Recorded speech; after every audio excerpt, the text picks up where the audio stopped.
la famille, aujourd'hui dans cette vidéo, je vais vous partager le témoignage d'un pasteur qui fait partie de ces pasteurs zélés qui lance une église dans un milieu hostile au christianisme. Ce pasteur vient d'une région au nord de l'Himalaya. Il a implanté plusieurs églises dans différents endroits de l'Inde. Tout a commencé lorsqu'il a eu la conviction de pouvoir planter une église à Punjab. Il a tout d'abord commencé à jeûner et prier pendant plusieurs mois dans cette région avant de pouvoir commencer à annoncer l'évangile. Alors je t'invite à t'abonner à la chaîne si tu n'es pas encore abonné.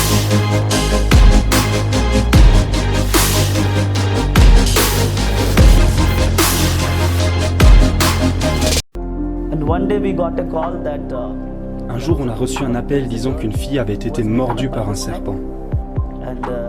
Ils avaient besoin de prière à l'hôpital. Avant cela, j'avais prié « Dieu, donne-moi des occasions pour que je puisse aller vers eux pour le ministère et leur montrer la puissance de l'évangile. » Alors, je suis parti à l'hôpital. J'ai vu une fille allongée sur le dos et son corps était complètement noir à cause du poison dans son corps. J'ai demandé aux médecins les chances de survie de la jeune fille. Ils ont dit « aucune chance ». Il y avait 99,9% de risque pour qu'elle meure. Lorsque j'ai posé cette question, toute la famille de la fille s'est mise à pleurer parce que la fille ne respirait même pas. J'ai dit « ne vous inquiétez pas, nous prierons. La prière est puissante, Dieu peut ressusciter les morts. » Le corps médical et les membres de la famille ont tous entendu mes paroles. Et nous avons prié, et en 15 minutes de prière, nous avons vu la puissance de Dieu. Nous avons commandé à cette fille de se lever, et après 15 minutes, elle s'est levée et a demandé un verre d'eau. Ce fut une grande ouverture pour le Pendjab. Tout le monde a vu la puissance de Dieu et les gens sont venus dans mon assemblée. Les gens sont venus pour m'emmener dehors. Ils demandaient « Pourquoi tu convertis notre peuple ?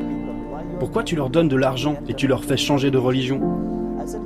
J'ai répondu « Non, je n'ai donné d'argent à personne et je n'ai converti personne. Vous pouvez leur demander si je leur fais changer de religion. Je parle simplement de l'amour du Seigneur Jésus-Christ et de ce qu'il a fait pour nous. » Et pendant que je parlais, quelqu'un m'a frappé sur le nez, j'ai commencé à saigner. Je protégeais mon visage avec mes mains. Ils ont commencé à me frapper avec des bâtons, avec leurs pieds et leurs poings. Ils m'ont frappé avec violence. Ils m'ont lancé des pierres et après ça, ils m'ont traîné dehors dans un autre endroit. Certains disaient « Versons du kérosène sur lui et brûlons-le vivant ». Quand j'ai essayé de me relever, on m'a frappé avec une barre de fer sur mon côté gauche. Du sang est sorti de mes oreilles et je me suis évanoui. Je sentais que des gens me frappaient et quand j'ai ouvert mes yeux, j'étais en prison. Après l'agression, il aura mis 4 mois pour se remettre de ses blessures. On lui demande s'il avait pardonné ses agresseurs. Plein de gens, d'organisations chrétiennes, se sont présentés quand j'étais à l'hôpital.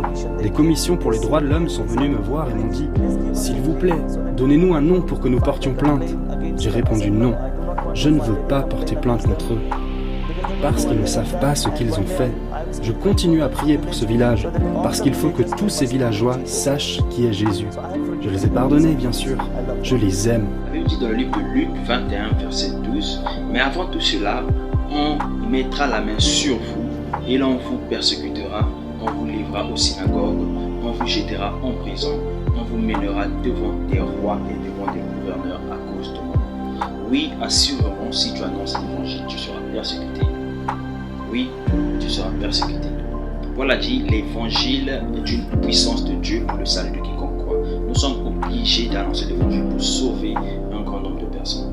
Donc je t'encourage à annoncer l'évangile autour de toi, peu importe l'endroit, peu importe le moment, peu importe les conditions. Que Dieu te bénisse.